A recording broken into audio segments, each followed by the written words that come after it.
Turning to the Middle East, where tensions remain high, Hezbollah launched a major rocket and drone attack targeting Israel over the weekend to retaliate for the killing of its leader, against which Israel carried out preemptive strikes. Our Lee Eun-hee looks into where all of this is headed. Amid fears in the international community of escalation into a wider war, Israel and the Lebanese militant group Hezbollah exchanged their most intense fire in months on Sunday. In the morning, air raid sirens rang throughout northern Israel as Hezbollah launched hundreds of rockets and drones in retaliation for Israel's killing of a top militant commander last month. Israel said it carried out a wave of preemptive strikes with 100 fighter jets to stop the attacks, and that they successfully took out at least 50% of the missiles that were planned to be launched into Israel and effectively repelled the subsequent attack.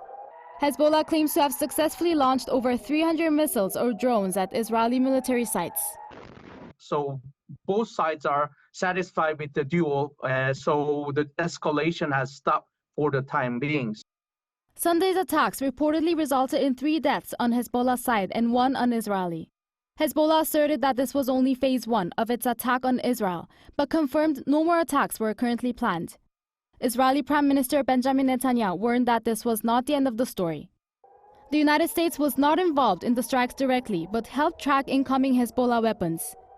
Based on this, the professor provided a deeper insight into what to expect in the Israel-Hamas war.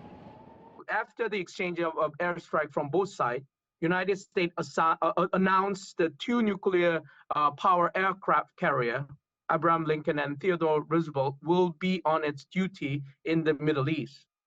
According to the professor, this means that the U.S. will be there to protect the security of Israel, but also clearly signals that enough is enough, which will make it hard for Netanyahu to continue his war with Hamas, as he proclaimed.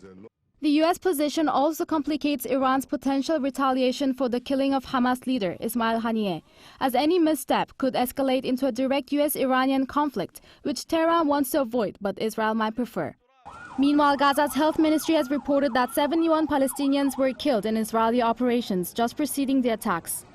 While high-level talks in Cairo on a Gaza hostage and ceasefire deal ended without a final agreement, also on Sunday, lower-level talks are set to continue in the coming days.